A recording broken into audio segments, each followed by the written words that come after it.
show you all the cool stuff. Oilers, these are German vintage oilers. So they have kind of like a little needle in them, and they slowly drip oil into the bushing, which in turn keeps the bushing, as I talked about earlier, the bronze washer lubricated, so you don't have a bushing that would wear out or wear out the steel. There's a little cup that goes underneath it, and that catches the oil. Now, I guess in the old days, they would have poured it back in there and reuse it. I'm not doing that. I'm using mineral oil, which is 100% food grade NSF, totally tasteless, odorless. Very little gets in the coffee, probably a drop or two, but not going to affect the flavor. But anyway, so so the only thing we had to probably really do to this thing was we had to remove any loose paint. Then we put a clear coat over it. So it doesn't look like it, but there's like a satin, high temperature, food grade clear coat on it. So, and that keeps any extra paint or whatever it might fall off all intact. So in the inside, it's all raw steel. So it's just steel. So if you come over here and check this out, you can see inside here the cooling tray. This is actually where the coffee cools. It's all just raw steel. It's got a patina already. Now we've roasted on it. We've done quite a bit of roasting on it. The other thing is that we added to this roaster is we had a fan here just to improve we want to improve the cooling. And because when you're roasting, when you have so much coffee, you get this massive amount of coffee, you got to figure out how to cool it. And the faster you can cool it, the better. So we kind of upgraded. We feel like it was a big upgrade. Well, that's what proves the age of the actual roaster.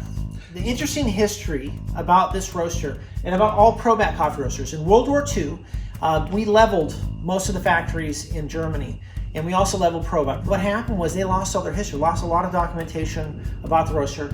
So this right here was really the only indication we could tell, and we gave it to the actual museum, the curator, and she's the great-granddaughter of the original owners of ProBat. So we did that, and we were hoping to get more information out of it. We got a lot, but we had to come up with some other ways of actually aging this unit. On this side, this is a pretty neat thing. This is actually a cast iron flat. See inside there.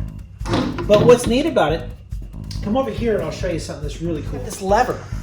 What this lever does, if you look at it, if you were to look inside there at the same time, you can see that it's moving this massive piece of steel and concrete, or being a firecrete. Would have been coal down here. It's a coal oven. And they would have fired it with coal.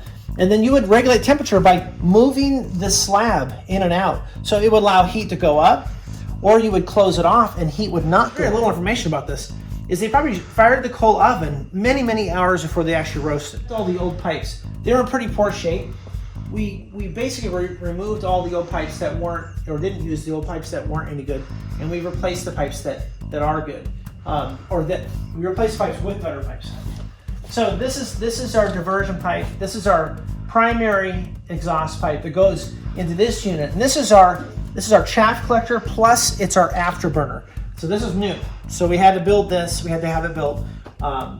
Great company, Roaster built this for us. Awesome company out of Turkey, and they did a great job on it. And this is unfortunately, I always say unfortunately, but unfortunately this uses gas. We have to use propane gas because we're out in the country.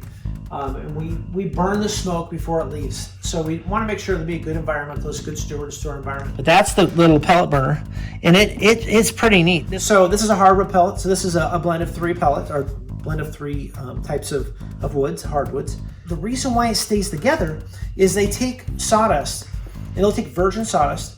They actually process the wood for this process, and it's not like a wood that you would like throw away, or it's not old pallets, and it's not, so definitely not Douglas fir, not a pine, or none of that. It's actually a hardwood. It's meant for cooking, so this would be for eating.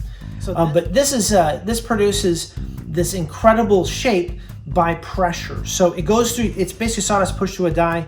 There's a thing in wood called lignin, and the lignin actually keeps the shape of the pellet. Otherwise it'd go back into sawdust if you didn't have something in there. But the lignin's natural in the wood, so there's no additives, there's no wax, there's nothing in it, it's just wood.